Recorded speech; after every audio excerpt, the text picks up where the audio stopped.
Hi, welcome to Fusion Beads. Today I'm going to show you how to make this cute little pastel flower necklace. So let's get started.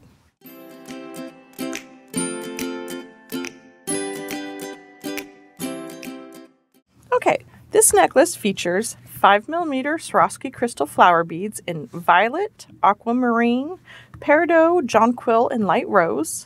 We have some size 11 silver-plated metal seed beads. Then we have this 0.8mm silver beading chain. I've got a 12mm silver lobster claw clasp. And then I have these little silver thin fold-over cord ends.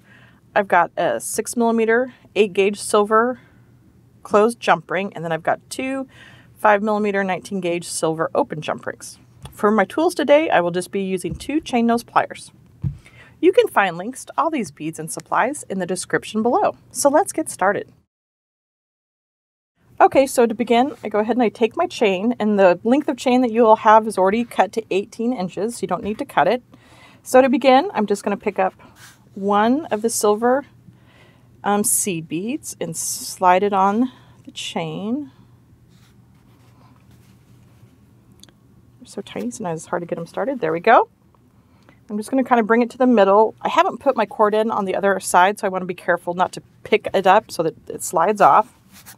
Then I'm going to pick up one of the violet flowers. And then I'm going to pick up another seed bead, because I'm going to use these little seed beads as a spacer between each of my flowers. And then I'm going to pick up the aquamarine bead and just slide it on here. And then another spacer.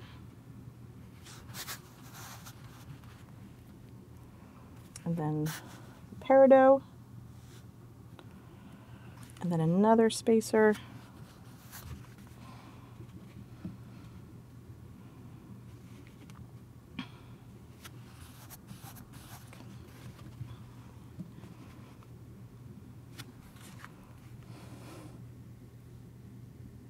sometimes these little guys are really tough to get because they're so tiny.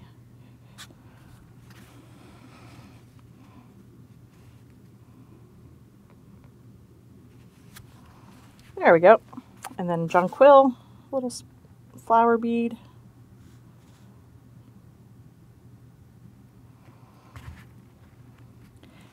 And then one more spacer.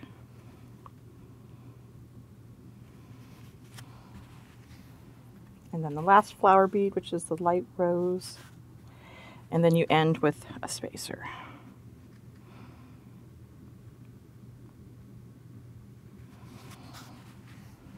All right, so now I've got them on there, and it looks pretty cute and sweet. So now I'm just ready to do my cord ends. And to do those, they're just the little fold-over cord end. And so it's kind of hard to see, but you just you'll put in your chain, and then you'll just fold the sides over, and it will secure your chain in there with no glue. So I'm going to grab my chain. And a little trick that I do sometimes, just because they are kind of hard to hold on to, is that I'll slide my chain in there, and then I put just a little bit of it under, like above where the folds are at, and I grab it with my thumbnail there to kind of hold on to it.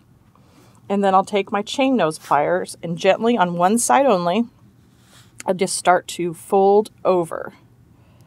I kind of start towards the back and then move to the front there. So you get one side folded down, and then you go over to the other side, and then you fold it over.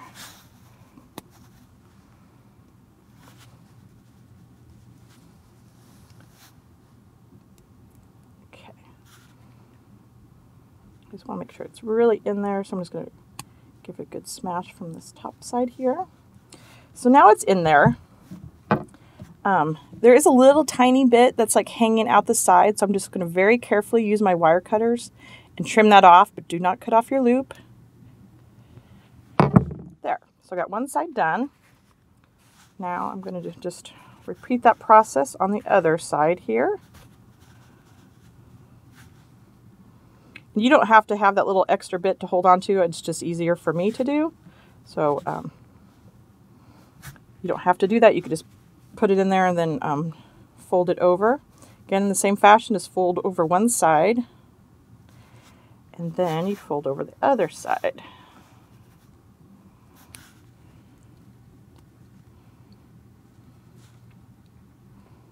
There. And that one just has a little tiny bit of extra chain there, so I'm just going to trim it very, very carefully, not to cut the loop, just to cut the little bit of chain that I had extra there. All right, so I've got my cord ends on. Now I'm ready to add my jump rings here in my lobster claw clasp. So I'm going to go ahead and using my 2 chain nose, I'm going to open the pliers, or open the jump ring by pulling one side towards me and one side away from me, putting it on the cord end here, and then attaching the lobster claw clasp, and then close it. And then just in the same fashion, I'm going to add the closed jump ring on the other end. So string on the closed jump ring and then attach the jump ring to the other cord end. And then close it. There. You can find all the products and tools for this inspiration design at fusionbeads.com.